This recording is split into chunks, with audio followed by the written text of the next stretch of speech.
So this seminar is from the Centre for the History of People, Place and Community, which fosters engaged, innovative research into placed histories across all regions and periods, from the rural to the urban and the parish to the metropolis, with an emphasis on the localised, the site-specific and the micro-historical. We're home to projects such as the Victoria County History of England and the digital crowdsourced mapping project Layers of London. And our aim is to work together with others to develop imaginative new approaches to making history and to identify opportunities for history to make a difference to real places and people in the world today. So today's seminar, I've been looking forward to this so much. I'm really excited. It has been described variously by different participants as mucky, oozy, a mud kitchen, and my absolute favourite, protean slime buffet. Credit goes to Fran, I think, for that one. Gorgeous. So we're going to be exploring the in-between spaces, watery landscapes of estuary, fen, seafloor and tideline, guided by the work of 4 new and emerging literary scholars working from the medieval to the modern and also very much in their own creative practice. The way the seminar is going to work is I'll introduce each speaker in turn, and they'll speak for a few minutes about their own work. Then we'll open out into some brief panel conversation, and then hopefully a full virtual room discussion. So we really want to encourage everyone here to participate, and I know that our speakers are really keen for this to be a workshop style participatory session. It's not always easy through the screen on Zoom, but we think we can manage that together. So in that spirit, we'd like to kick off by inviting you to open the chat box, which you can do at the bottom of your Zoom window, and if you're comfortable, you could share with us where you're dialing in from today, where are you based, and we would also love to hear if you have a favourite watery, muddy, in-between landscape of your own. Please tell us in the chat if you have a favourite fen. Oh, I've got to think of alliterations now, haven't I? An estimable estuary. Well, yeah.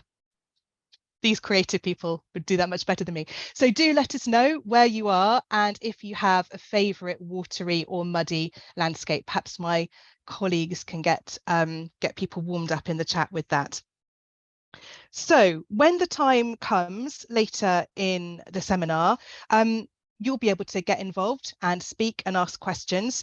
If you're happy to ask your question on camera, you can raise your hand using the Zoom function, or you could just wave and I'll come to you. If you prefer not to speak on camera, you can drop your question into the chat box and we'll take it from there. So you can start putting the questions in the chat box at any point that you want, and we'll pick up on those later. You can, of course, discuss and respond in the chat during the seminar.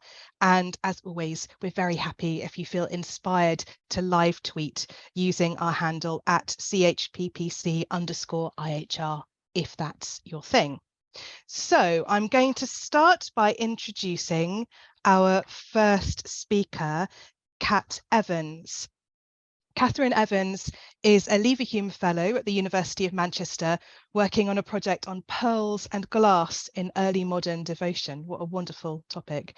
She's published on the early modern book trade, women's devotional writing, and George Herbert's bad poetry. These are some of the best bios I've ever had the pleasure of reading, by the way. I love that, George Herbert's bad poetry.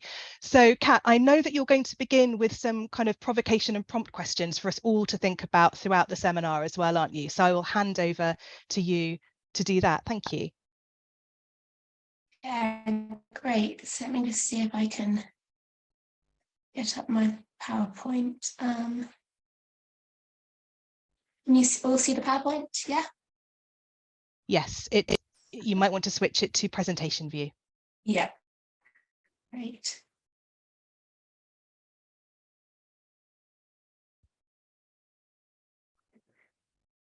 Great. That should be good. Okay, sorry. Yeah, so these are, thank you so much for coming along. We're really looking forward to sharing our sort of current research. So these are some of the prompts and questions that we've been working on. Sorry. This presentation began as a roundtable at the Association for the Study of Literature and the Environment last year. And sort of since then, we've been kind of touching base a bit about how watery or muddy or sort of fluvial landscapes appear in our work. So a few of the questions we sort of quite like to discuss today are here. I'll just read them out. So, for instance, how do historical and literary sources show communities engaging with tidal and fluvial landscapes across time? What can pre-modern studies learn from contemporary eco-criticism? And what can contemporary eco-criticism learn from pre-modern sources? How do spaces of decomposition complicate the division between the human and the natural? And I think most interestingly, although I'm not really speaking on this, because we've got quite a few poets and creative writers on the panel today, sort of thinking about how critical impulses are maybe shaped by our creative desires and how we might undertake creative research alongside critical research. But I'm going to sort of start the session off by talking a bit about John Donne's Muddy Rivers. But before I get into Donne, I want to talk a little bit about muddy, oozy, both tidal and fluvial landscape that's been on my mind a lot recently, because my brother lives quite near to this area called the Gare, which is in Redcar in North Yorkshire. So the Gare, if any of you are familiar with this area of reclaimed land by the River Tees, it was built from the sort of mid-1800s onwards with blocks of furnace slag placed along 22 miles of the River Tees. It was then backfilled with 70,000 tonnes of material from the riverbed. And the Gare itself, which is this kind of odd area of sort of reconstructed land, was constructed with 4 million tonnes of off-blast furnace slag. It then created an extra 2.5 miles of permanent dry land. This area is now a site of special scientific interest. It has these sort of tidal mud flats, and it's filled with different sorts of kind of birds that live in these tidal areas and seals. Although I did find this review of a visitor to the area particularly amusing. A few seals and birds lying in the green patch between a nuclear power plant and other heavy industry is just the most depressing thing I've seen in the UK so far. Imagining that Pierre is from France. But you might have heard a bit about this area if you don't live locally in the news over the last couple of years. In October 2021, there was a sort of mass die-off of sea life that was described by local residents as a bit of an apocalypse. There were thousands of dead crabs, lobsters, and sort of dozens of dead seals washed up on local beaches. And there are ongoing disputes about the dredging of the River Tees, which has particularly continued as the area is now being developed as a free port, a new centre of industry in an area that where kind of previous industries have really disappeared, and there's incredibly high levels of deprivation. It's being sort of put forward this new centre for industry. However, and again, you may have seen this in the news, there has been recently an independent review ordered into corruption over how this area has been managed. So I think when you're in this area in Redcar, Cleveland, you're really aware of how the waterway and its banks have been impacted by the human industry, and how the river, the land, and the sea are all really interconnected. So now I'm going to go back about 400 years earlier to other polluted spaces of decomposition, and speak a bit about John Donne, the clergyman poet, the rake-turned-preacher, who applied the same metaphysical language that he used in deeply erotic poetry circulated around coterie, highly educated, sniping aristocratic readers, as he did in sermons at Paul's Cross, which was then the premier pulpit in the country, where thousands of ordinary men and women would stand out in wind and rain on a weekly basis to hear hour-long sermons. I'm first going to sort of sketch out maybe what the place of the river was in early modern religious culture and more generally. Water is, of course, a constant in the Bible. The creation story, the flood, miracles in the desert, transformation of water into wine at the weddings in Catan, the motifs of sort of washings of feet and baptism. But did rivers hold particular resonance in early modern Christianity? So St. Gregory's Morals on Job declared that the scriptures were a river both shallow and deep, in which the lamb may paddle and the elephant swim. This commonplace, Arnold Hunt has pointed out, was quoted or cited in almost every discussion of biblical style and interpretation of the period. It was one of the guiding ways in which early modern preachers thought about scripture. And this praise of both scripture and rivers is sort of painted a picture of universal accessibility. It's this variability of the river that it can be both deep and shallow in the same watercourse. And by extension, it's this variability of the Gospels, the different ways in which they're written. But there was also a kind of motif that would reoccurred of the preacher as a bit of a waterway, which can be seen here in one sermon by Donne on Mark 4:24, preached before the king at Whitehall on the 1st of April, 1627. So he uses the motif of the contaminated waterway, censor schismatic thought, writing, and all divines that have their souls and consciousness so disposed as their libraries may be, all these have a brackish taste, as a river that comes nearer the sea, so they have in coming so near the sea of Rome. So he kind of paints this idea of the kind of theory of contamination, that divines might become polluted by coming too near Rome. So what about, the rivers that maybe surrounded Donne when he was writing? Obviously, this is we're sort of thinking about kind of particularly placing things. I'm sure many of you are kind of familiar with what early modern London may have looked like. So I've just kind of highlighted a few places here which were particularly important for Donne, who spent large swathes of his career in London. In purple, you've got sort of two of the churches or cathedrals that Paul was that Donne was involved with. So you've got St Paul's Cathedral, the sort of larger one in purple, and then the smaller St Dunstan's in the west.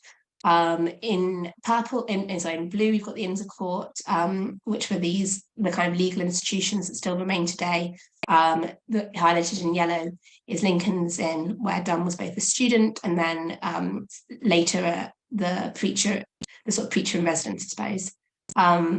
And of course, unmistakably from both the Agos map, which this image from map of early modern London is taken from, and from the opening credits of EastEnders, we have the Thames. Less famously, we have the Fleet, which I've slightly highlighted there in red, which at the time when Donne was living there was often known as the River of Wells, and it was little more than a ditch at the time, because so many different wells had been drawn from it, so many people were taking water from it along its course. By the time it kind of got into London, it was had almost run dry. So the Fleet was described in Ben Jonson's mock epic on that famous voyage. So I'll just read a little of it here. So in the first jaws appeared that ugly monster, yelp, mud, which when their oars did one stir, belched forth an air as hot as at the muster of all your night tubs when the clerks do cluster. Who shall discharge first his murderous load? So the Fleet was this incredibly sort of polluted, denuded, muddy space that ran past. And in Donne's sort of earlier poems, particularly his satires, which I don't have time to go into now, he talks about the Fleet in this way, and he talks about these kind of muddy, disturbing rivers. So what can be seen in these accounts of the Fleet, and also in the accounts of the River Thames, is a sense that these rivers had, like mankind, become fallen from a perfected state. They become clogged and unnavigable. They're being drawn on by too many wells, breached by too many mill ponds, water mills, and locks and barges. So in 1580, there were a series of complaints presented by John Bishop regarding the dangerous locks, weirs, mills, and floodgates in the Thames. And later in the 17th century, John Taylor, the water poet, would write, "Shall the Thames be barred its course with stocks and locks, with mills and hills, with gravel beds and rocks, with weirs and weeds and forced hands made, to spoil a public for a private trade?" So we have this sort of ongoing thing about kind of private commercial concerns being something that damages these rivers, that turns them from free-flowing water into these muddy, denuded space. And Donne uses sort of, that's a little bit from John Taylor. Donne sort of uses some similar language in a sermon preached at Whitehall on Ezekiel 34:19, writing, he sort of describes just such a river that's been kind of denuded, but here transporting it specifically to the east rather than talking about it in the context of London. So he writes, "We read in Eastern histories of a navigable river that afforded all the inhabitants exportation and importation and all commerce. But when every particular man, to serve his own curiosity, for the offices of his house, for the pleasures of his garden, and for the sumptuousness of grottos and aqueducts and such waterworks, through several channels, infinite channels, out to this great river. This exhausted the main channel and brought it to such a shallowness as it would bear no boats, and so took from them the great and common commodities that it had afforded them. So this river, which John writes about, is strictly understood through its relationship to the human. It's presented first as a navigable river playing a critical role in commercial activity, but then this commercial enterprise that's held in common, individual concerns and self-aggrandizement come into play, and the river becomes diminished. It's a bit of a parable, you know, if you can't share nicely, if you can't think about your neighbour, think about on the river, on the side of the river, you will all lose the benefits of this resource. But now, just to finish, I want to turn to what I think is one of the most characteristic and striking uses of waterways, these moments where sort of land and water interact in Donne's sermons, which is particularly as a space of dissolution of the body. So in a sermon given on Matthew 22:30, delivered at the marriage of Mary Bridgewater and Richard Herbert in November 1627, Donne spends a good deal of time using the decay of the body and the possibility of a true bodily resurrection. And this is a long quote, but quite a powerful one, I find, so I'll read it in full. So where be all the splinters of that bone, which a shot hath shivered and scattered in the air? Where be all the atoms of that flesh, which a corrosive had eaten away, or a consumption had breathed and exhaled away from our arms and other limbs? In what wrinkle, in what furrow, in what bowel of the earth, lie all the grains of an ashes of the body, burnt 1,000 years since? In what corner, in what venture of the sea, lies all the jelly of a body drowned in the eternal flood? Then sort of often comes back to this image of the body as jelly and the body in this kind of dissolution state. So it's not just a skeleton, it's the actual kind of real jelly that the body might turn into that kind of interests him in his sermons. One humour of our dead body produces worms, and those worms suck and exhaust all other humours, and then all dies and all dries and moulders into dust, and that dust is blown into the river, and that puddled water tumbled into the sea, and that ebbs and flows in infinite revolutions, and still God knows in what cabinet every seed pearl lies, in what part of the world every grain of every man's dust lies. So Donne describes the disintegration of the body in air, exhaled by man, sucked by worms, in water, blown into the river and tumbled into the sea, and in fire.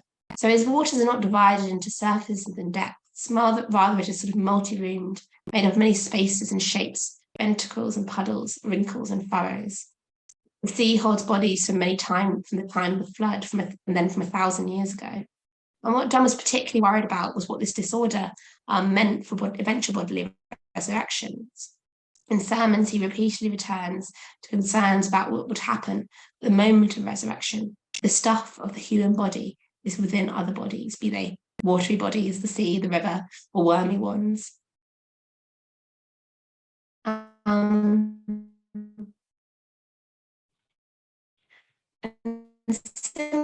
Similarly, here, this is another sermon where he uses kind of very similar mixing up of these social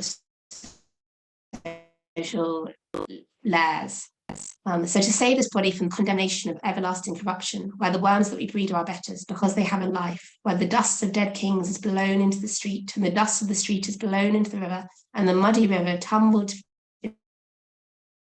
into the sea, and the sea rendered into all the veins and channels of the earth, to save this body from everlasting dissolution, dispersion, dissipation, and to make it a glorious resurrection. This Christ became Jesus. So here, the navigable commercial space of the river has lost its way. The hierarchies of the world have overturned. Where man would once have dominion over watery spaces, instead the worms we breed are our betters, writes Donne. And so the human body is then dispersed within the form of the world. The rivers lose their correspondence with veins, a space to be ordered by human desires. It works against bodily autonomy. So this is kind of where I'm going to end and kind of hand over to Fran. But I think the way in which Donne talks about these waterways is interesting in helping us sort of think through maybe both the kind of creative and destructive power of these sort of muddy spaces, the fact that they were something that kind of bodies could be formed out of, but also that bodies sort of dissolved into. So I'll stop sharing now and hand over to Fran. I love that, Kat. Thank you. I'm going to jump in here while Fran sets up her screen share and say a few words of introduction to Fran, but some brilliant imagery to start us off with, Kat, around kind of pollution and contamination, but the relationship of the body to that as well. Wonderful. Fran, while you set up your screen share, I shall introduce you. So Francesca Brooks is a Leverhulme Early Career Fellow at the University of York with the Department of English. Her first monograph, Poet of the Medieval Modern, Reading the Early Medieval Library with David Jones, was published by OUP in 2021 and recently won a major prize. She has also had poetry published in journals including PN Review, Lighthouse, Propel Magazine and Tentacular. So over to you, Fran. Thanks so much, Catherine. Sorry, I was just having a moment there where my Zoom panel had shifted to the top. I was like, where's my mute button gone? So I'm going to offer 3 interconnected reflections. And the first is about the entanglement of creative and critical practice at the tideline. The second reflects on the tidescapes, medieval and modern, of my research. And finally, I'll conclude by thinking about how the places we're working and thinking in might shape the insights of our research. So here's the first. Oh, how do I? Okay. Creative critical. So each of these photo collage poems is a multi-temporal document. The document begins with a walk on a beach. In the course of the walk, I find things that interest and surprise me, things that are slipped into my pocket or held in my palm, or things that are photographed but left on the tideline to be reclaimed by the sea. Later, in my landlocked Manchester flat, struggling with writer's block and in moments of heightened desire for the coastline, I return to the photographs. Now they are a kind of canvas or a page where the things I once found on the beach are pressed, like the seaweed samples collected and dried by Anna Atkins, the 19th century botanist and photographer.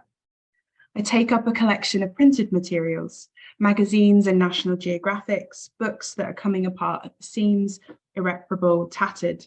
I begin another kind of landlocked beach combing, searching for a phrase or a word that catches my eye, cutting it out and rearranging it on the surface of the photograph. Recollected at a distance, these things from the beach shapeshift, are heightened objects of mystery, surreal, translated and transformed, playful, perhaps even ironic. So here are a few of those. Each of the tentacles is furnished with sharp barbs, spear-like teeth, cloaks of algae, coral or sponge, rack or tangle thrown up by the sea, most conspicuous, so precarious, seldom seen. Seaweeds do not flower. Between tide marks, the sun-blessed, sunlit shallows blacken. Each valley and ridge bears some resemblance, flamboyant colour, tremulous depth. The specimen is lifted from the water. The sea provides cover. Every boundary, under, upwelling, the anemones merely cling on, climb up, linger, move. So we started during the pandemic year of 2020 to 21. My postdoctoral research project was also marked by this same landlocked longing for the coast. And I've begun here in order to acknowledge the entanglement of creative and critical in my work. What I was missing during this time was that element of surprise or novelty that the rhythms of the tide can bring.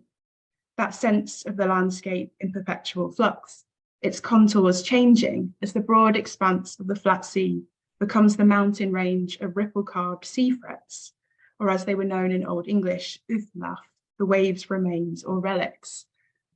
And as David Petz writes in his article on ecclesiastical tidescapes, a unique aspect of the tidescape is its constantly shifting, which leads to continual reassembly and rewriting. So here's the second reflection on the landscapes of my research.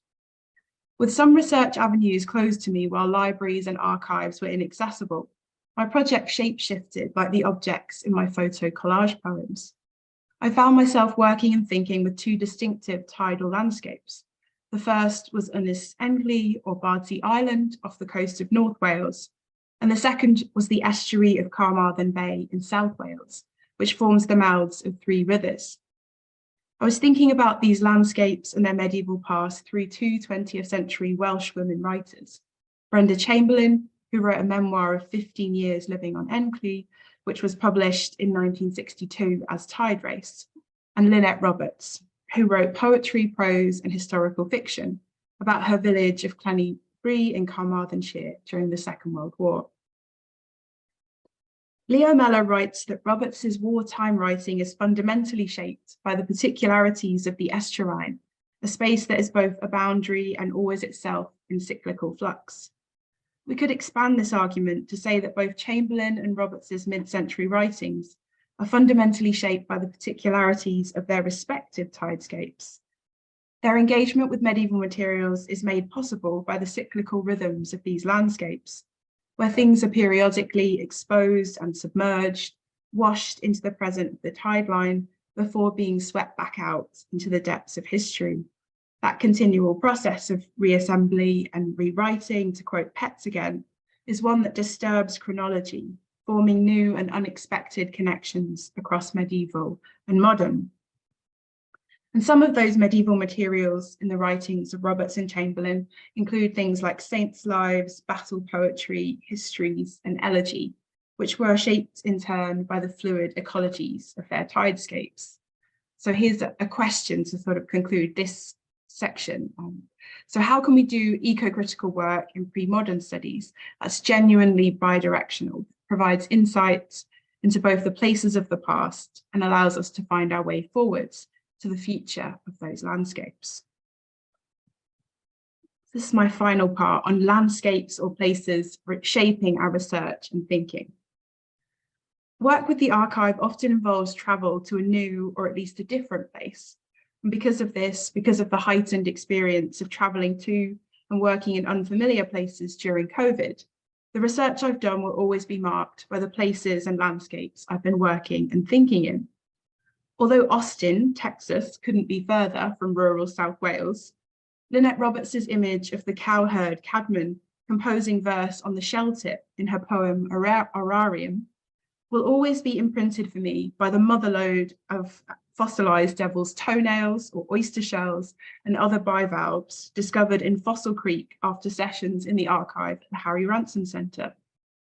In this translation of the shell tip of Roberts's poem to the landlocked Texan city of Austin, it's not entirely inappropriate, given that Roberts herself has translated Cadman in her image.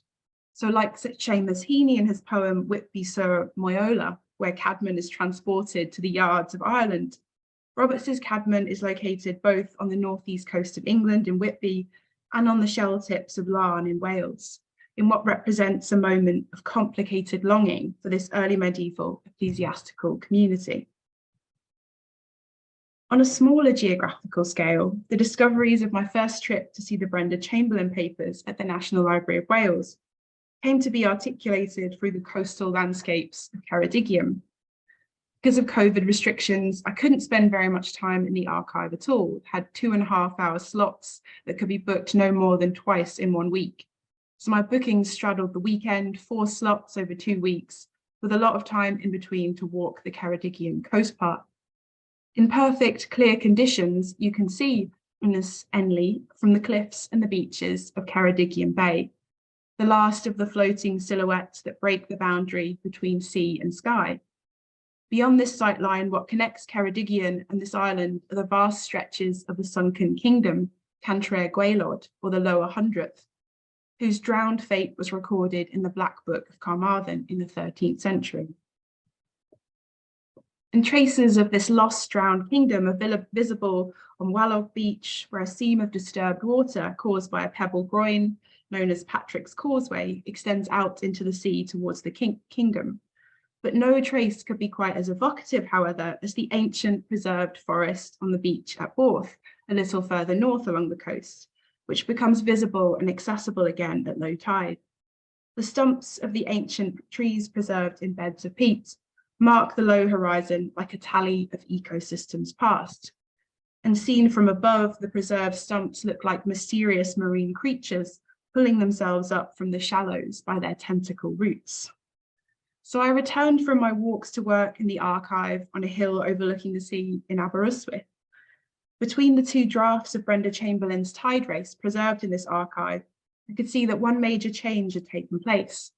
Detail about the medieval and ecclesiastical history of Engli or Bardsey have been struck through and erased from the subsequent draft and published work. And so on my train out of Aberystwyth, I wrote in my notebook, the interesting thing, I think, is that the medieval texture is not entirely excised, but submerged in a way, so that a trace still remains to drag you under, like the causeway in the riptide at Walloch Beach, the stumps of the preserved forest on the beach at Borth. So here are my final questions that come out of that. And first is, how can we acknowledge the ways in which the places or the landscapes we have been working or thinking in have shaped our research? How can we write about archival research in ways that communicate the embodied experiential thinking of encountering the archive in a particular landscape or a place?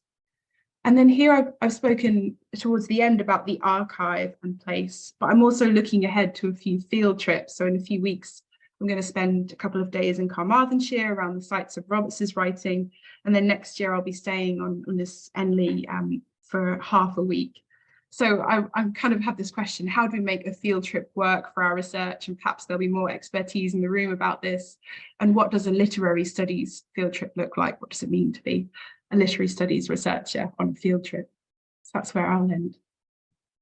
Thank you so much, Fran. Let's hold on to some of those questions for our discussion in the virtual room when you've all finished speaking. I know we've got people here from lots of different disciplinary backgrounds. It'd be great to hear some answers to those really, really rich and important questions. Thank you. So I am handing over now. Oh, I did this out of order, didn't I? I'm so sorry. I'm not very good at numeracy. So I apologise, Hannah, that I should have handed over to you second. You're coming now. I hope that doesn't mess things up too much in terms of your presentations. So Hannah, I'll come to you and I'll introduce you while you get your slides queued up.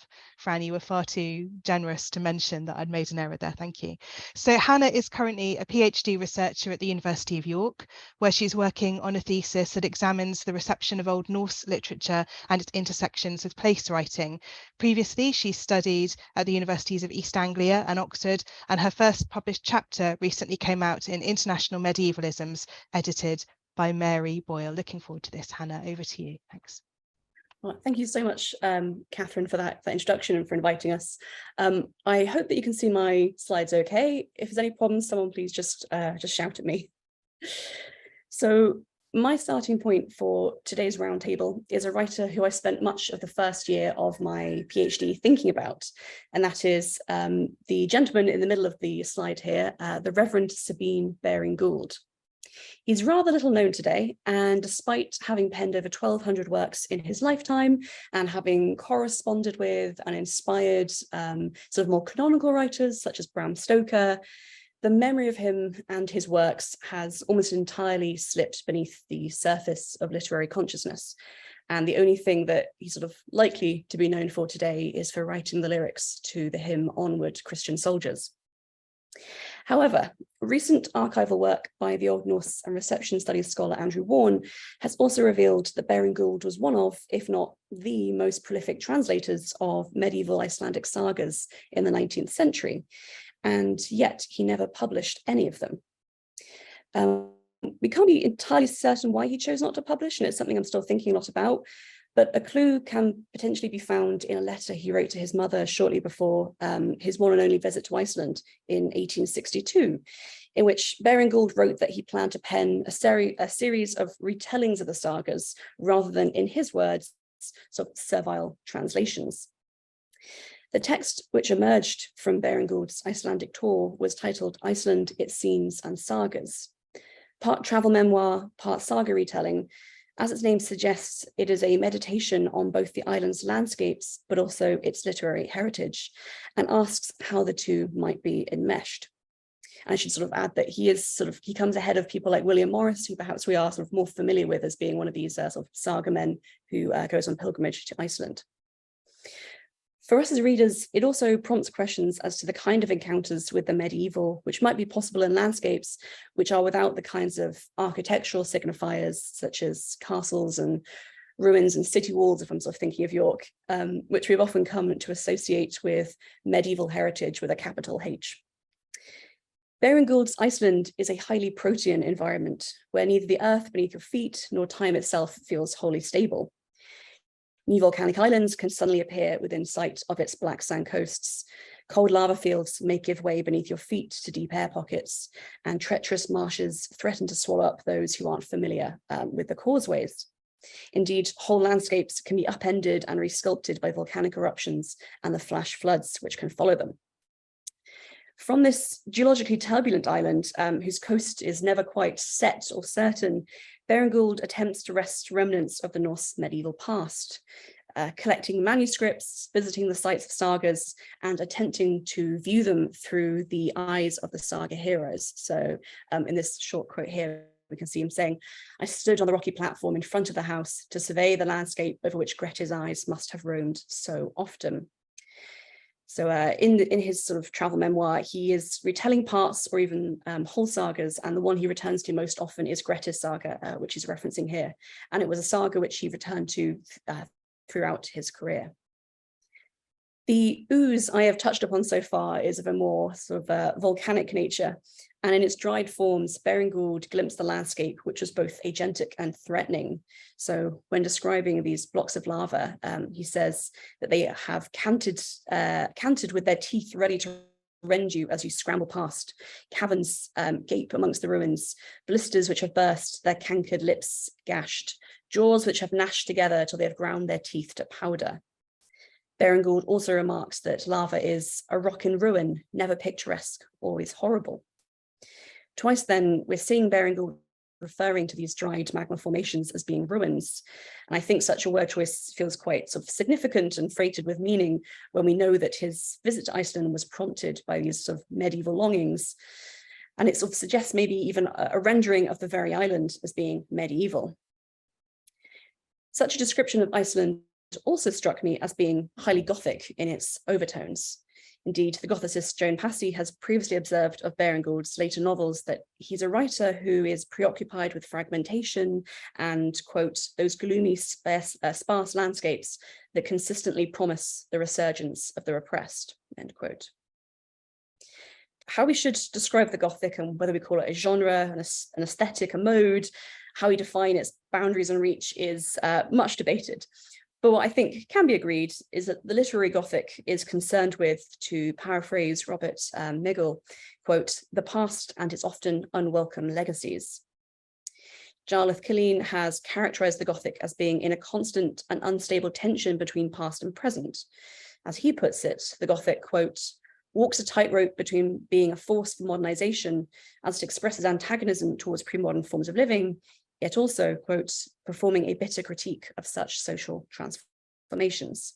And to supersimplify for time's sake, I think we can there say that the Gothic is a mode which simultaneously longs for the pre-modern past, even as it is repelled by it. And I found that idea something really useful to think about when I've been thinking about people like Baring Gould in my thesis so far. On the one hand, Baring Gould imagines the island landscape he is visiting as being stable and enduring. When describing the glaciers he traverses, he writes, you can see the quote on screen here, "It was indeed an awe-inspiring scene amongst these jokels, located in everlasting stillness, folded in a white veil, never to be raised till the crack of doom." Such surety about the ability of an environment formed from ice to endure might sound almost painfully naive. I'm not sure if that's quite the right word, but as modern readers, I think it's a strange thing for us to hear as glaciers rapidly become places of decomposition and ooze. Indeed, one of the glaciers which Baring Gould references here is the Okiokul, which in 2014 was declared officially dead, and its memorial plaque, A Letter to the Future, can be seen on screen on the right here. Whilst valuing its apparent stability, Baring Gould also urges changes to Iceland's landscape and its people's way of life. Changes such as urging the Alþingi, Iceland's parliament, to push ahead with landscape transforming modernizations such as road building. Although Baring Gould's hesitation between the medieval and the modern in Iceland, it seems, in sagas, is heavily coloured by what we might call his Gothic impulses, I think it speaks to those of us whose writing is inspired by or draws from the medieval as well as the ecological. I have just returned from a research trip to Greenland, literally on Sunday, so I'm still decompressing a little bit, where I walked around the sites of some of the Norse ruins, many of which are today active sheep farms. this parallel, and here I've hesitated to use the word sort of continuity because I think that's quite loaded, but this parallel between the land's use by Norse livestock farmers and contemporary Greenlandic Inuit farmers is reflected in the area's UNESCO heritage designation as a cultural landscape. And if you're interested in finding out a bit more about it, you can look it up under its name there, Kujata, Greenland, Norse and Inuit farming at the edge of the ice cap. And the picture on the right-hand side there is a picture I took of one of the glaciers leading down to the fjords as I was leaving Greenland. During this trip, I found my attitude to Beringald's travel memoir shifting somewhat. Unlike my visits to Iceland, which have taken place almost entirely by plane, car and bus, Greenland required different modes of transport, ones which encourage you to engage with the land and seascape differently. For instance, there are few to no roads between settlements in Greenland, so the farming communities and towns which I visited in the south of the country all require travel on foot or most commonly by boat, sort of zipping up and down the fjords. Approaching sites such as Kassiarsuk, which is believed to have been the home of Eric the Red, approaching it by water set off questions in my mind about those first Norse settlers and how their eyes would have perceived this landscape as they first approached it. Scanning for potential sites and ecological resources, which my eyes are not sort of clued into looking for. Having perhaps subconsciously found Beringald's surveying of the landscape, over which, Greta's eyes must have roamed so often, somewhat, again, I'm not sure if naive is quite the word I want, but maybe I was being a bit judgmental, that he was trying to see everything through this kind of medieval lens. I nevertheless found myself still doing the same, even as I knew just how much this coastline had changed over the intervening centuries. So, for instance, the central picture, which I apologize, is not very high quality because it's a zoom in on my phone camera. You can see a small island which is just off the shores of a small settlement called Igaliku, and in the middle of this island you can maybe just about make out the outline of a Norse ruin, and this would once have been firmly a part of kind of dry land, but it's now sort of become an island, and at high tide, when there are storms, the ruins are being sort of lapped by the waves. As I say, I've only just got back, so how exactly this is going to shape my conclusions and the way I write about Beringald and his writing is still somewhat to be seen. But what I've taken away from it so far, and which I look forward to discussing further perhaps in this session, is how we so often long for continuity and an embodied experience of the past through a landscape, even as we intellectually understand kind of the impossibility of this.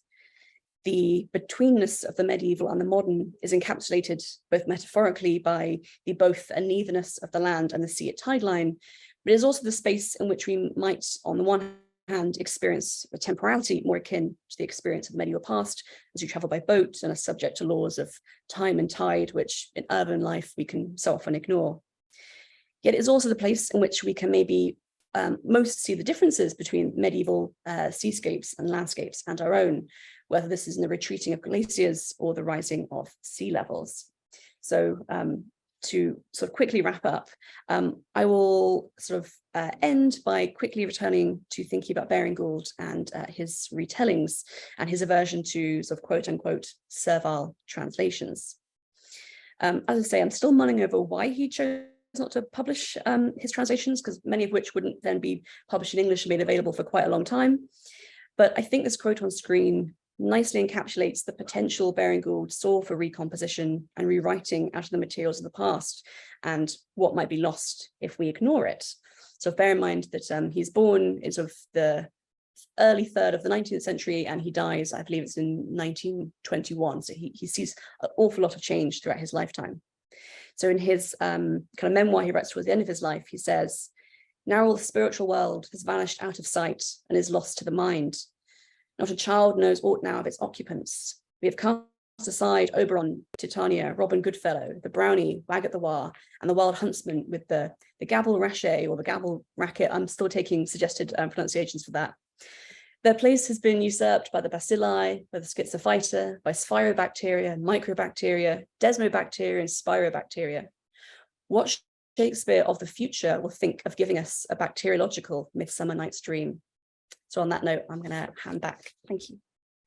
Thank you so much, Hannah. Really interesting how that quote kind of sets imagination and science in opposition somehow. Actually, what I'm seeing through so much of what you're all talking to us about today is a kind of really rich and fertile interplay between kind of naturalist and environmental science approaches to place and the kind of creative and imaginative. I love the way that what you had to say, Hannah, kind of picked up on some of the questions we've had already, again bringing us back to very fresh on your mind, how and why do we do field trips? So something that I'm sure we'll come back to in our conversation. So Becca is there already with her slides. Thank you so much, Becca, and I will introduce you now. So Becca, as you can see, everyone is on the same screen as Hannah. And they're dialing in together today. So Dr. Becca Drake's doctoral research peered between the texts of Middle English and Old Norse Icelandic romance to understand late medieval authors and audiences' lived relationship with the coastal maritime environments of the North Atlantic. Alongside and entangled with her creative research, she also worked as a poet in residence at the Maritime Museum in Hull from 2020 to 2021. And applied her critical research to write a series of poems retelling the museum's objects, resituating them in the surrounding memory-laden ooze of the Humber. Thank you so much, Becca. I'll hand over to you now. Thank you, Catherine. Yes, I'm going to talk today quite freehand about the project that Catherine just introduced there in the bio. So it's a creative project, I'd like to say critical creative, and it sort of comes out of my PhD research on sort of the coastal maritime environments of the North Atlantic, particularly England's east coast, Iceland's west and south coasts, but taking a micro focus on the place of Hull on England's east coast. So I'm going to talk a bit about my creative methodology for some of the poems that I wrote during my poetry residency at the Maritime Museum in Hull.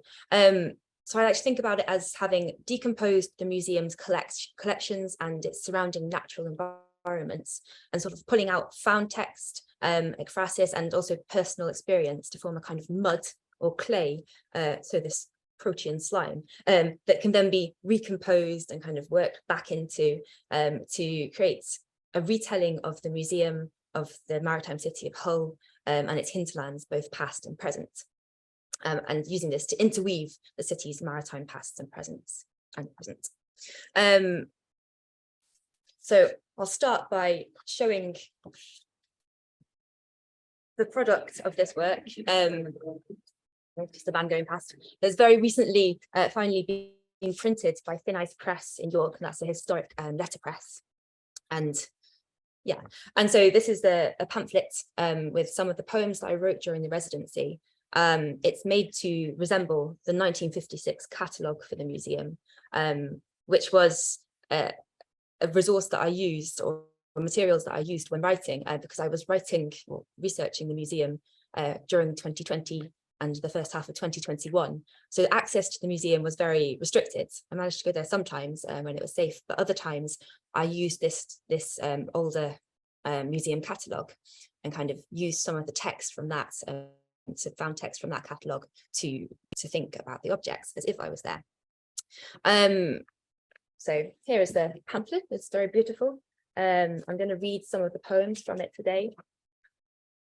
You can kind of see there's a lot of space in there.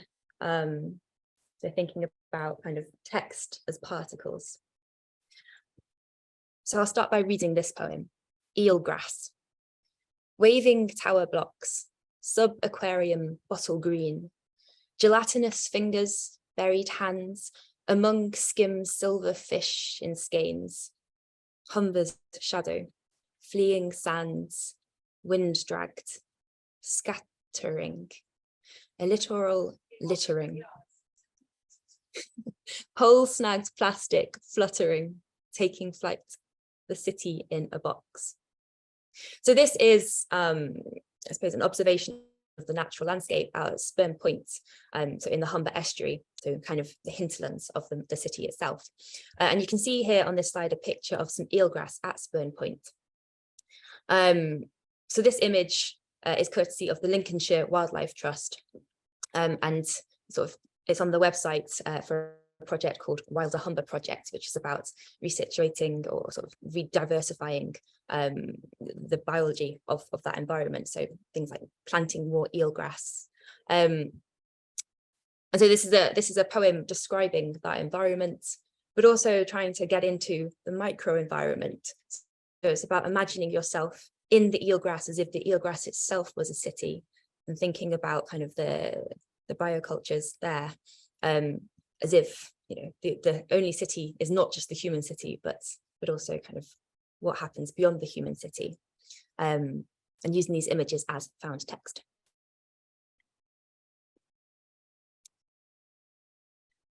So the Wilder Humber project that I've just mentioned also has, it's got some great photos on its website, so I thought I'd include some, like this one of oysters. So they're kind of resituating oysters in the environment there. So rebuilding the Humber's lost native oyster population in the Wilder Humber project.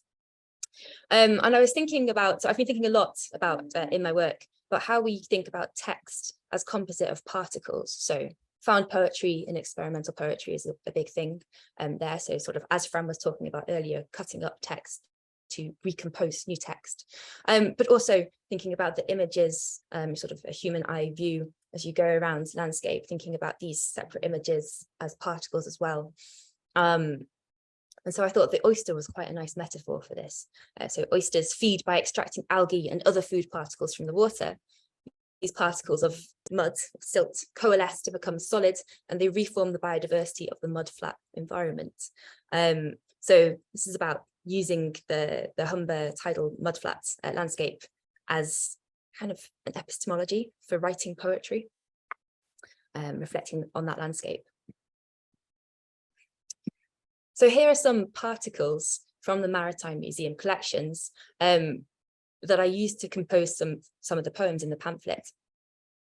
So I talked about that 1956 museum catalogue, and here we have some text from that 1956 catalogue. So this is found text, but explaining the poems that are in the pamphlet. So thinking about kind of each object in the collection as its particle, thinking about found text as a particle. And I wanted to think about the idea of letters pooling the page as particulate. So this is a poem kind of thinking about that, about how we break down a museum, its surrounding landscapes, text, objects, experience and history, how we break it down into particles to reform, to resilt, to create new land, new landscape. So the museum. In passing, this is aquarium light, a question of fish, bones and shadows, silvering casements in silt, of letters pooling the page. So if we turn to this kind of this physical object of the book, so the process of using a historical press becomes quite important in thinking about the way that poems or text is composed of these particles, these pieces of mud, of dirt, of decomposed other things. So with historic printing, with this sort of traditional way of printing, each word is broken down very much into each letter. And so if you've ever tried to set a piece of text using sort of typeset, and then had the unfortunate thing happen that it all just spills across the table, you're reminded very tangibly of how a text is just lots of little parts together. So this is where letters pooling the page kind of comes in. And so returning to the landscape of the Humber, here's a picture of the Humber mud at Hull Docks. So in the background of the picture, you have the pier and the deep, which is an aquarium, and the tidal estuary just sort of fading on the horizon there.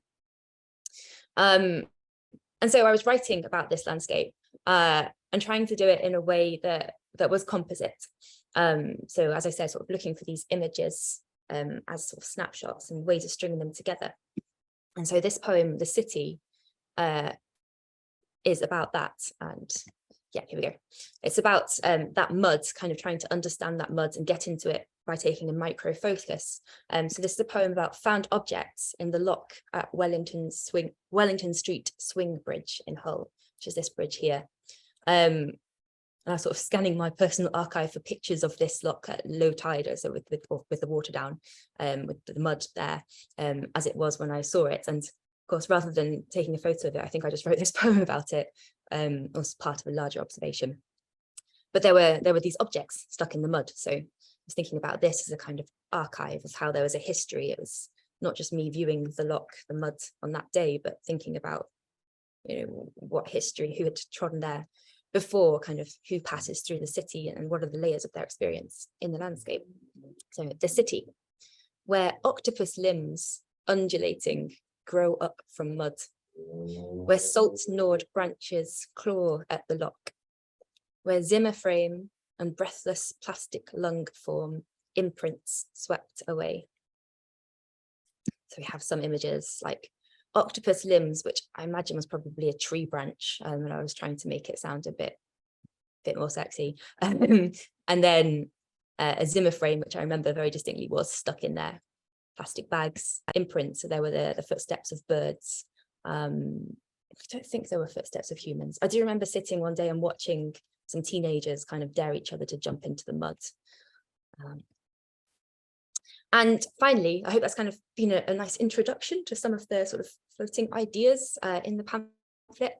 But I'd like to say that it's free to download from my website, which is in this link, and I can happily share that link via Catherine and the IHR later if you'd like to read it. But so the pamphlet itself was sponsored by National Lottery funding via the whole museum, and also sort of partially funded by Thin Ice Press. So we very much want people to sort of read it and continue to engage with Hull's maritime landscape, for example, by sort of taking some of the poems out and using them to explore the city, which is why it's there, freely available, in the hopes that people will kind of take that up and keep thinking about their place in the landscape through poetry. Thank you. Thank you so much, Becca. That was wonderful. It was all great. I just loved that poem in the museum. Really gave me shivers. Absolutely gorgeous. So thank you so much to all our speakers. I'd like to invite everyone else in the room now, if you want to start sort of thinking about questions, if you want to drop things into the chat. If you do share a question in the chat, I'll come to you and ask if you want to speak it on camera. Otherwise, we'll take your question directly from the chat. But now's the time for you to start thinking about what you want to engage with, what you want to talk more about, respond to, ask about further. There's loads of questions that I want to ask. I was really struck so many different things, how lots of your presentations really surface the way that these kind of landscapes challenge a lot of our landscape aesthetics. Right at the start, Kat, your poor disappointed Pierre in the northeast, or Hannah, Berengold, and the kind of anti-picturesque and horrible landscapes, or these spaces of mud and debris and decomposition, which really challenge a lot of our familiar aesthetics and languages. I think really great questions about. I love that question of how we might do bi-directional work in eco-criticism. I think that plaque by the dead Icelandic glacier just shows the urgency of some of those questions, kind of thinking backwards and forwards. I'd love to return to that idea of how we do field trips in different disciplines, what they're for, what they mean. There's a perverse part of me also that would like to ask what it means and what it feels like to be landlocked, which was an idea that someone raised. Maybe that's a follow-up seminar in the future, the landlocked sequel. Actually, I hope we can come to all those things. But the first question I think I do want to sort of try and formulate and ask is around, I think all of you in various ways are making use of found materials. Some of you use that language more than others, some less so, but I think I saw that kind of methodology and practice in all of your work. I've also recently been reading a book that some of you here this evening might know. It's in the Cambridge Elements series, the Creative Histories of Witchcraft book, which is really great. And one of the propositions it makes for historians thinking about more radical creative practice is, how could we think about our sources as found materials rather than as sources? Now, many of you have been doing this either with texts or with physical materials or with moments, photographs, experiences. I wondered if any of you would be willing to reflect a little bit on how your relationship to sources and materials changes when you begin to think of them as found. How does that change the dynamic? What does it enable you to do? Because that's something that I think the rest of us could really learn from. So I don't know who wants to come in first with some reflections on that.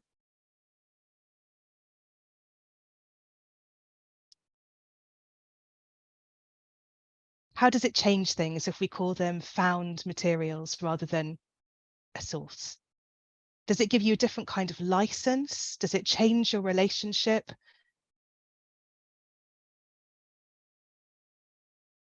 Fran? I feel like in some ways it feels like a bit of a risky question. I mean, I know that I just sort of did that in a way by collecting things together and almost suggesting that they were found materials, but it feels like sort of risky to say that they're not sources when kind of thinking your research. But I guess maybe what it highlights is actually the way in which our research sources are often found materials, because we're kind of beginning with a sort of an intellectual idea or something we're curious about, and we're kind of trying, or perhaps we have the source already, but maybe we're looking for other materials. So in some ways, I feel like research always feels a bit like that, kind of seeking out and gathering things that might kind of open up an original source or an original idea in some ways. And maybe the pandemic made it feel especially like that because I couldn't get to the library. So it felt more like kind of chance, the things that I could have sent to my house that weren't in the library or the archive. So yeah, that's really interesting. I think, often, with our students, the question we'd ask isn't if they come to us with a group of sources as, but why this particular collection of sources? Why have you assembled these together? And I love the eclecticism of some of the found materials that you're putting together. And I think, Fran, some of what you're saying calls attention to the element of the accidental or the serendipitous that there, perhaps the way it slightly decenters or displaces the agency and intentionality of the scholar. And maybe that's quite an important thing in an eco-critical context, that it's more about you discovering and finding rather than seeking to control and determine in a way that wouldn't be so appropriate. I don't know, I'd love it if others want to come in on this discussion as well, either from our panel or anywhere else in the room. And any of our other panelists want to respond on thinking about found materials? You don't have to. I guess also quickly to say that, yeah, I think maybe it's medievalists, and I don't know. So I'm a bit of an errant medievalist at the moment. Like, I know Baring Gould's 19th century, but I sort of still think of myself in many ways as sort of belonging with the medievalists. And I think so much of the materials that we see as canonical are in some ways, I think, found material. So the one that came to mind was Marjorie Kemp's, the writing of Marjorie Kemp, which allegedly is found when someone's playing ping pong or something, and the ball flies into a cupboard, and then someone unearths a medieval manuscript. We've all dreamed that we might happen one day. But I guess to think more broadly, like, one of the ways that I think I've approached my PhD and kind of grappled with a question which I think probably applies to everybody working on any kind of large project is of, have I found all the important things? Have I kind of done enough? Have I found the boundaries of where I need to get to? And I think I have tried to think of it more as actually a collage of found materials. It's things that I've collected together and arranged, and there will always be an element of chance and what I happen to come across in the time that I had available, and how I then attempt to arrange it. I guess, to continue the collage metaphor, how I attempt to arrange it in a meaningful and kind of generative way. Yeah, I don't know if that... Yeah, I also have something to sort of think about that. What do we mean by finding, perhaps? And I think something I remember thinking about through my PhD, but particularly as I kind of progress more through critical creative practice, is sort of the acknowledgement that sometimes your brain is doing work that you don't really understand it's doing. So you're following paths that you don't know. So it's not necessarily that you are finding something and it's all serendipitous. It's just that, like, you haven't caught up with your brain yet. Yeah. But also like to think or add to kind of, we've talked about found text, perhaps, that thing we do as scholars where we go through an article and we're like, oh, this snippet works for me, I will cut this bit out and stick it in my article or whatever. But I'd like to sort of open that up to thinking more about object as text and kind of thinking about, book objects, so with the printing press, but also thinking about, how, for example, Fran's pebbles or seaweed, how you can pick that up and think about that as a text. So I think from more of a creative perspective, the idea that, you know, perhaps more obviously in experimental poetry, you have literally collage text collaged of other text, but thinking how like all text in a way, to get quite better, is collages of found objects, ideas, overheard sounds. So perhaps pushing that definition of what is found text a bit more, if I can. Yeah, no, I love that. And I love the way the kind of languages you're using. You know, collage is another great example. They're sort of different modes of practice that we don't always think about in terms of speaking to our academic work.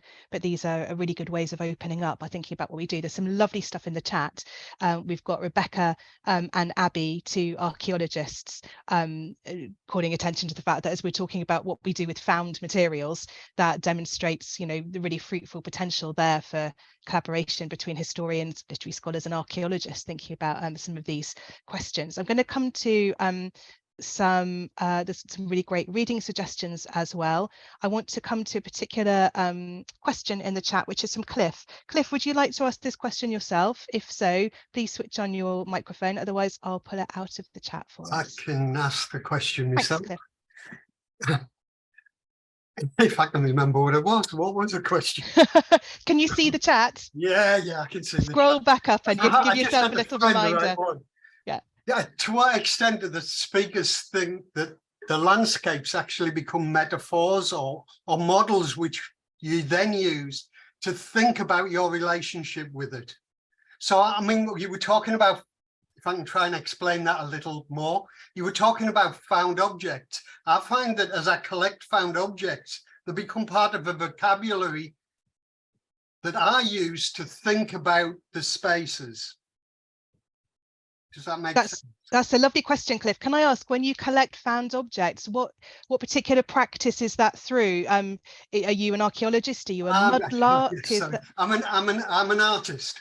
An artist, right? I'm okay. An artist. So I've got a project that I've had going for slightly over 20 years now, looking at the groins that go down the beach. And so one of the found objects, a number that occasionally I collect groins themselves when they get ripped out. So I do have one in the garden, but also the metal fells or the caps on the top will get washed off. And sometimes I'll keep those. And they just help that thought about this. I mean, we go down to beaches and we have these concrete prongs and we have these groins going down and we think of them as having some kind of permanence, but actually they're incredibly ephemeral in reality. Even year to year, you can see how it changes. And in actual fact, they're only designed to last for about 50 years before they need replacing. You know, so in terms of an architectural structure in our environment, that's ridiculously short-lived. That's a gorgeous project, Cliff. Groins. I saw new groins being driven into the beach near me in Bournemouth just recently, and they've always been an interesting, you know, stay away from the groins. They've always had a bit of intrigue for me. Thank you. That was a lovely question. So our speakers, ways that your landscapes become kind of metaphors that allow you to consider your relationship with place and landscape. Kat, are you wanting to come in on that? Lovely. Yeah, thanks for that question. I spent yesterday actually on a beach in Whitstable, which is held together with by groins and paddles, and I was sort of picking up lots of there's loads of different little oyster shacks around there and things. So I was picking up these massive oyster shells. As I sort of Catherine mentioned at the beginning, my the project I'm working on at the moment is mainly, well, it's about shiny things, so not about mud. Although I guess mud shines under certain conditions with certain amounts of light falling on it. But I've been thinking quite a lot about pearls. And pearls obviously come from oysters. And in sort of early modern kind of religious literature, there's this kind of interesting motif in a few meditations that I've been working with, I guess, thinking about the unlikeness of pearls as coming from sort of the mud that, you know, coming from both the sort of bearded kind of space of the oyster. So you have this kind of slimy grossness of the oyster with the horrible, quite ugly, like gnarled sort of shell, and then that shell itself being within the within the sort of the mud or the depths of the sea. It's sort of something that sort of meditation writers use to kind of think about, I guess, like the unlikeliness of creation. It's sort of used we're using a variety of different ways. In one place it's used as a bit of a like, oh, sort of pull yourself up by your bootstraps kind of metaphor, because it's like, if a pearl can come out of oyster, then you shouldn't complain about where you come from, because anything could come from the most gross place. But what was I trying to say about these kind of thinking about these different metaphors? I think that's what's really interesting. What's been interesting me about sort of looking at these different ways in which waterways are discussed in kind of sermons and religious writings in particular, because they sort of shift from being these quite kind of idealized spaces, kind of, you know, free flowing font of knowledge, of kind of purity. And then when they actually kind of come into contact with what rivers might have been like, particularly in sort of big cities, I suppose, in early modern England, we have this kind of sense of an awareness, a kind of, you know, environmental awareness that these waterways were actually kind of managed and often mismanaged. I think, sorry, that's sort of where I'm kind of coming from with it. Yeah, thank you. And I think, sorry, go on. No.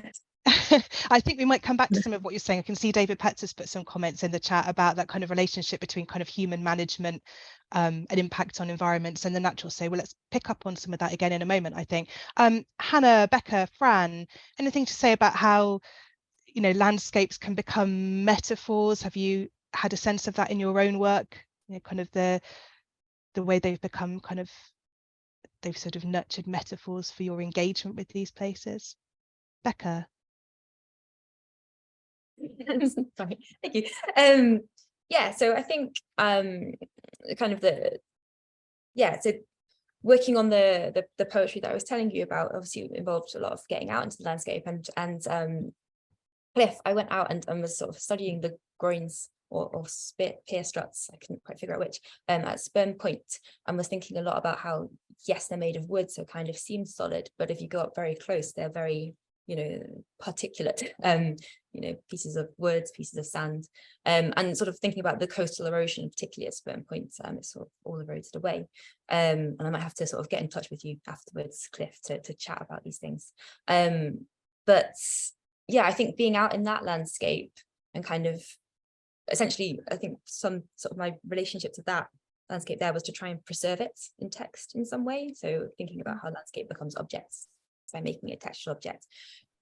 But in terms of how landscape has sort of become a metaphor, a methodology for my future or present creative work, I'm thinking a lot about composite texts and how to create new poetry, you must first break down texts that came before into, you know, small particles, and perhaps, you know, my approach is maybe taking that a bit far, but like I'm sort of seeing the erosion of landscape. I think it started there and now writing in this way. So perhaps it's become a methodology. I love that. Thank you. I feel like this question is also already seeping into the question that Fran posed about why do we do field trips? What does it mean to do field trips? Because you're talking a lot about, you know, the experience of being in these places, as well as you're framing your answers to these questions. Fran, do you want to come in on this discussion? Yeah, just the question. I really love the question. Thank you, Cliff. And it was thinking about one thing which I didn't get time to talk about in the end, which was a great image from Lynette Roberts, so one of my Welsh women writers from the 1940s, where she says she's been trying to write Welsh englyn, this kind of medieval, quite structured, metered, alliterative, poetic form. And she says that the englyn is like the village where she lives, and like the quartz pebbles. And I was kind of thinking about this association, so her kind of metaphor, her sort of the relationship she's making between a medieval Welsh form, a quartz pebble, which she's collecting on a beach local to her as this kind of small portable part of the landscape, and her own village. And I guess I'm quite interested in the sort of the nostalgia that's involved in that, and how we kind of untangle those things. And I think that speaks to some of the stuff that Hannah was talking about, this kind of desire to keep reading the landscape through these medieval tasks, medieval texts and bits of history, and what that means when it is kind of wrapped up with nostalgia and longing. So I guess, yeah, kind of answering rather than thinking about, I am definitely using the landscape as a metaphor, but I'm also thinking about the writers I'm working with in the 20th century and how they're kind of remediating the landscape as well. Thank you, Fran.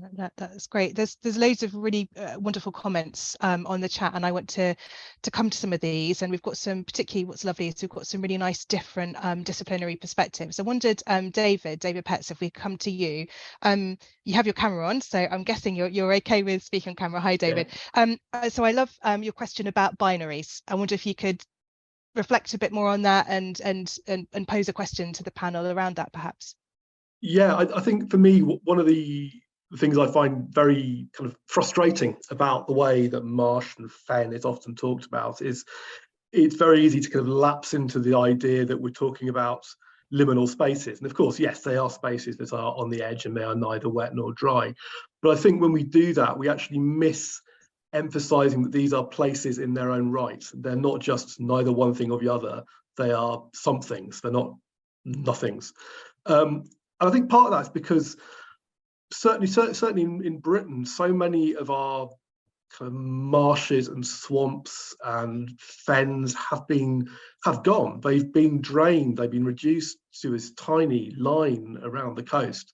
And certainly from an archaeological perspective, when you go back and look at these landscapes, seascapes, whatever you want to call them, they're big. They're really, really, really big. We look at them, think about the Tees estuary. There's a huge area of marshland around there, which has entirely been effaced. I was just wondering from the kind of panel members, how do you in your practice, how do you feel that you can kind of encompass this notion of these in between places as actually not being in between, but some places in their own rights? Hannah. Thank you. It's a really useful question, and thank you. It's a very interesting one, and it is something I think about a lot, and I don't feel like I've come to a good sort of settled place or approach to it. But as I kind of mentioned fairly briefly at the end of my sort of presentation, when I was traveling around the south of Greenland, I was really aware of the fact that this is active cultivated farmland. This is people's livelihood, and apparently the UNESCO heritage designation sort of caused a certain amount of worry, because farmers were sort of thinking, loads of people are going to start coming and sort of traipsing through what I must admit to me looked like just nice grass fields, but are actually that's fodder for the animals, and it's really important it doesn't get destroyed. And so there was a tension about like, how do we make sort of protect the Norse heritage whilst also being highly aware of the landscape's uses today. And I think it's really good that the designation as a cultural landscape, that it explicitly ties the fact that it's Norse farming and the contemporary Inuit farming of these areas. One of the things that I found very interesting whilst I was there, so I was walking around this site called sort of Igaliku, which is a very small farming settlement. And for those who sort of do Old Norse, it's where Gartha, or the kind of the bishop's residence, is thought to have been in the south of Greenland. So they actually had a cathedral there, a very small cathedral, but they had a cathedral. But when I was sort of walking around with one of the local guides, she sort of explained that there's a river that comes down from the side of the mountain, sort of joins the fjord. And she said, if you look really carefully, you can make out that there is a dam up there. It sort of fits in quite nicely with the landscape, but there is actually a dam up there, you can just about see. And she said that when in the 90s, I think it was, they climbed up there to build this dam, they found the remains of a Norse dam that had been there previously. And I kind of joked with her at the time that like a good idea can stay a good idea sort of 500 years apart.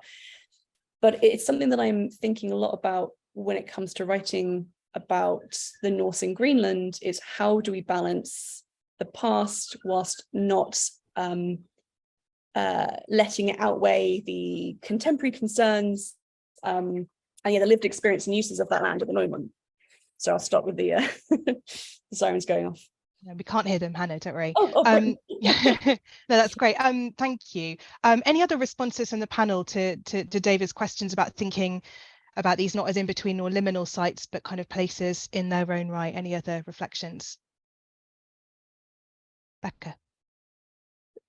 Perhaps mine's a bit of a different sort of, Hull is not not a liminal space. It's a thriving East Coast port and city, and city of culture, and there's so much wonderful stuff going on there. And people, a lot of my project was talking to people on the streets in the museum, sort of undertaking workshops to disseminate the creative research, and trying to encourage people to get out into the city as a landscape, but also into its hinterlands. And perhaps then the word hinterland is a little bit more like liminal, which is maybe that's some terminology to address.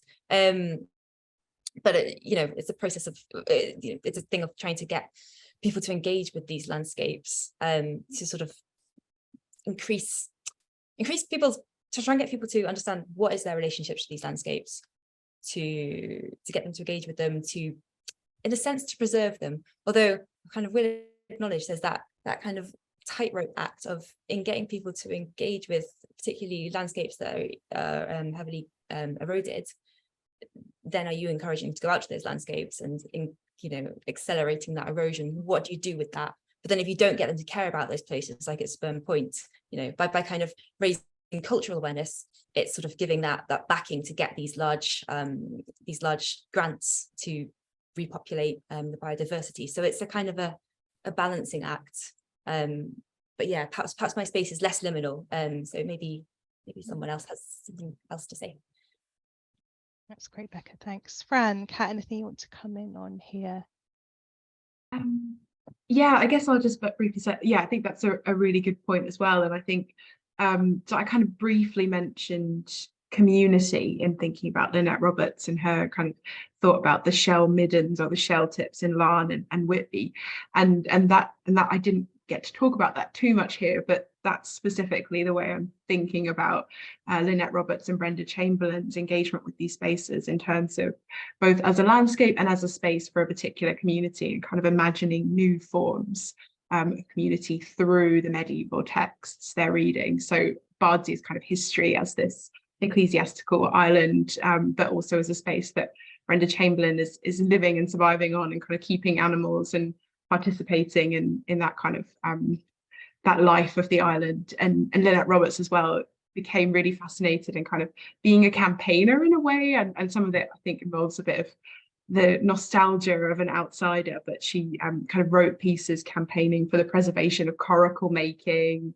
and about the Welsh wool trade and things like this. So her kind of interest in reading the space and its landscape through the medieval text is about kind of seeing it as a space where the birds and the flora and the fauna are all kind of intertwined with people working the land and living on the land as well.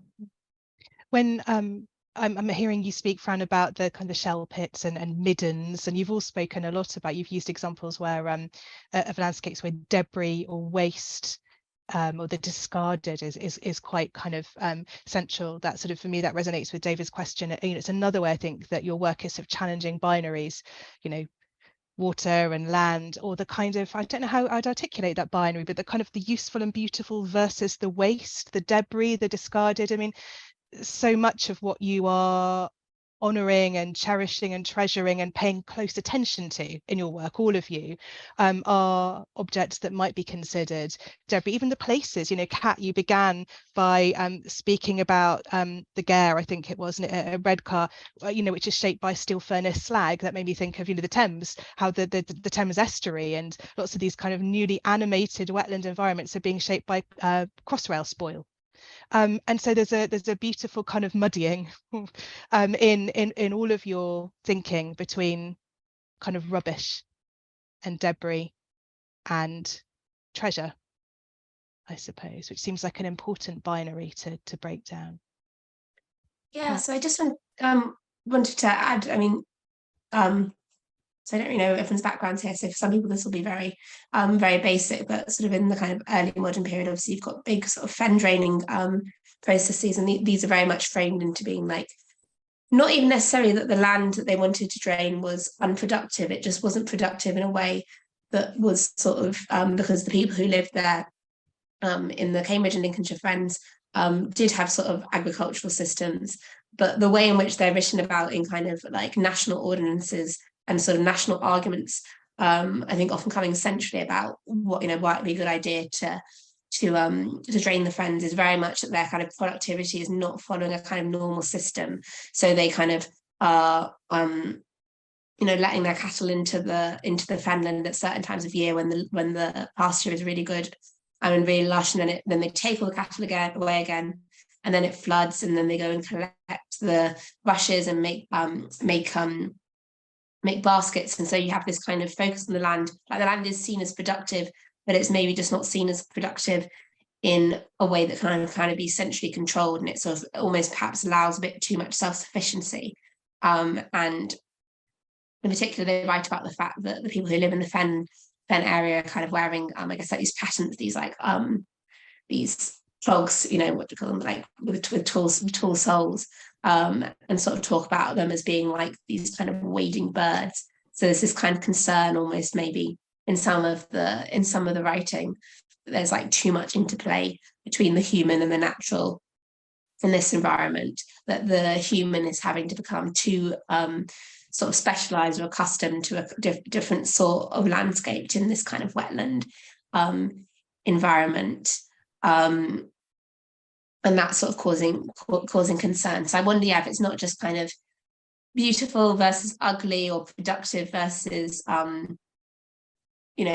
wilderness. They do sort of sit in this this other place. And I suppose the kind of difficulty of recapturing these places that, as David says, has so much disappeared, have been so kind of drained and changed over the centuries. I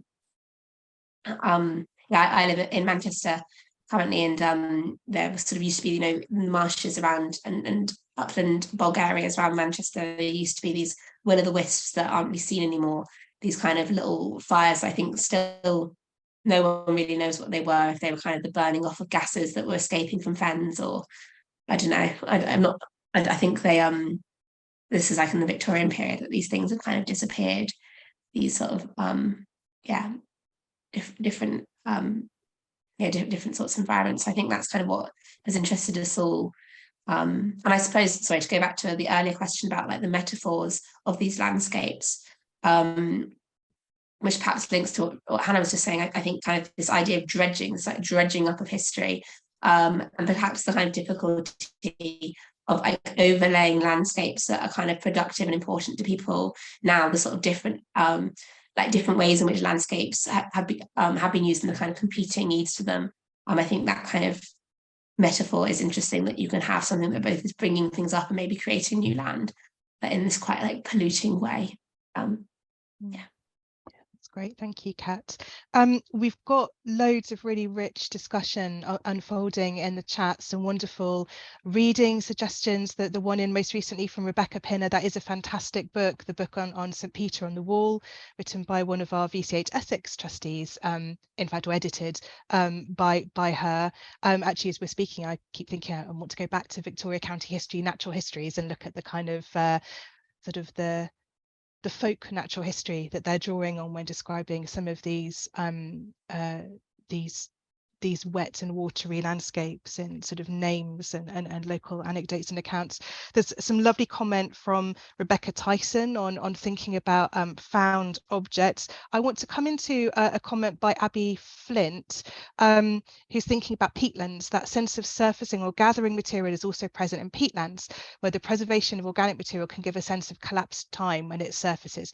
Abby, that's something I've definitely thought about in my own work, thinking about mud and how it kind of lets us connect with the past. But I love the way that you introduce the idea of re-enchantment, Abby, in your comment there, and I wanted to particularly take that to the panel. Re-enchantment, something I've been thinking about a little bit in my work recently, and I wondered whether enchantment and re-enchantment is a practice, a dynamic, a lens that you bring to your research. To either, do you think about your practice in terms of a practice of re-enchantment, a practice-led intentional kind of re-enchantment of place?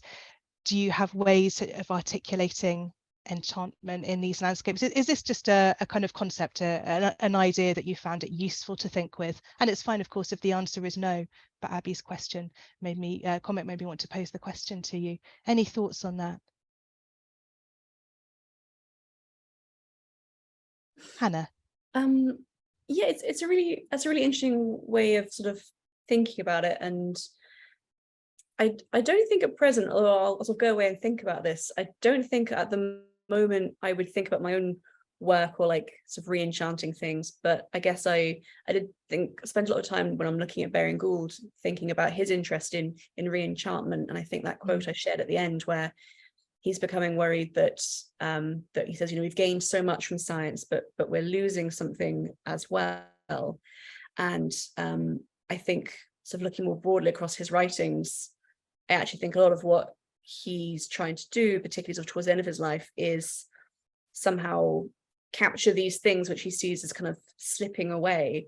And I can't remember the name of the writer, so I'm really sorry, but I'm sure there's somebody wrote a really great essay on this called something like I Do Believe in Sherlock Holmes, and it was about like re-enchantment and the idea of people trying to re-enchant life in the early 20th century.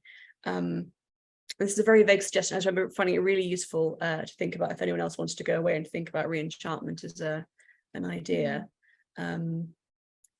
Actually, I have a book on my desk right now that I'd recommend, which is Towards Re-enchantment, Place and Its Meanings, which is a wonderful collection of essays that was published very recently. I feel it might resonate with some of, you know, what you're doing in your practice and in your thinking. Any other comments or reflections on that, Becca? Yeah, kind of follow up on that. You sort of bring up Sherlock Holmes, and I think immediately for me that sparks things like nostalgia. So if I don't know if this is correct in kind of extending re-enchantment to nostalgia, but I think that's perhaps a dangerous lens when writing about place, because it's not, you know, nostalgia or thinking about landscape as in, oh, it's so beautiful, it's so kind of fleeting. No, it's kind of, as David's been saying, you know, these places that continue to thrive and change, and, you know, change is also a part of, it's not necessarily a negative thing, it's just that landscapes change. But kind of getting away from that idea of, you know, nature writing is just describing beautiful things. Perhaps this is what we're all getting towards, is kind of this ugly beautiful, or like just accepting something for being what it is, you know, all the different connected systems that make up an environment and its ecosystems. Including the human urban environments are part of natural landscapes. There's no unentangling them or disentangling them now. They're never always, you know, we are animals, you know, this sort of thing.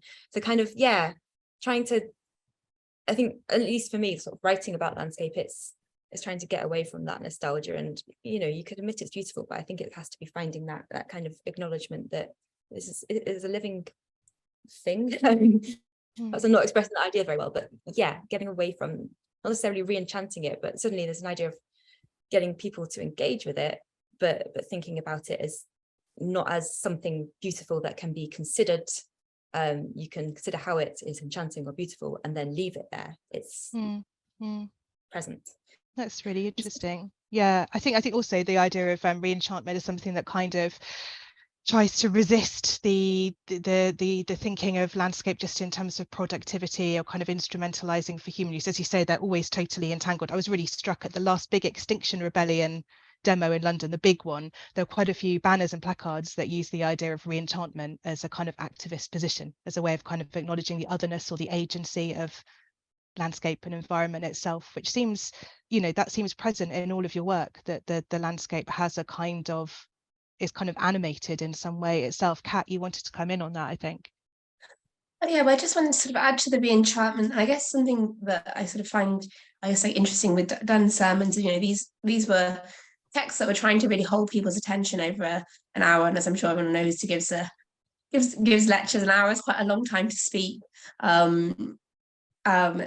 So I think the kind of you know the sort of other side of re-enchantment is also this kind of horror which Dunn often brings up in his sermons. I think there's like a real body horror at the same time as being a bit kind of spectacular. This sort of thinking, and when you sort of, you know, you start thinking of how every bit of the earth is made up of decomposed bits of other matter and kind of these change bits of matter. which it's like a motif that he comes back to kind of repeatedly in his sermons. It sort of is constantly in his mind. He sort of says a couple of times, "Oh, how poor the body is," the painter's pen, the painter's pen can never show, like in all the dissolution of the grave, the excremental jelly of the body. So I think you have this kind of, maybe these two sides of it, both this kind of like horror and wonder with these spaces. Yeah, I that's coming through so strongly in everything you've all talked about, really, that intimate kind of affinity or intermingling between horror and disgust and wonder and delight in these, which seems a particular characteristic of these spaces. They're very kind of visceral and sort of sensual in all kinds of ways, and sometimes in quite intrusive and difficult ways. So it's another lovely kind of disruption of a binary, I think, that's emerging in all of your work. This is the kind of time when we would usually be looking at kind of drawing a seminar to a close, and it's a warm evening and we've been over an hour and a half, so I feel it's probably time to let our speakers have a cold glass of something and let our audience go and find some dinner. There's a lot that I could keep, I think we could all keep just talking about. We haven't really pinned down an answer to Fran's question about what does it mean to do field trips as a literary scholar, or as a historian, I think, perhaps as well, rather than say an archaeologist. But I think we've worked towards some thinking around that, and also around the importance of doing that bi-directional work in eco-criticism. Those are certainly big questions that I will continue to reflect on in my work. I'd really like to thank our audience for your generosity and brilliance today. Wonderful questions and really generous sharing of ideas and insights from your different professional and disciplinary perspectives in the chat. So thank you so much. It's been a real delight. And then, of course, I'd like to thank our speakers again. So Kat, Hannah, Becca and Fran, thank you for your wonderful presentations and for curating something which I know will have taken a lot of effort and concentration that fitted so beautifully together and fostered these wonderfully rich lines of inquiry for us. So thank you so much on behalf of us all. It's been a real pleasure to have you. For everyone in the room, just to let you know, this is our last seminar of the year. We'll be starting again in the autumn. Look forward to an exciting programme with quite a lot of co-hosted seminars on tour across the country for our seminar series next year, and that's being led by my colleague Ruth Slatter. So thank you for joining us this evening. Thank you so much to our speakers. And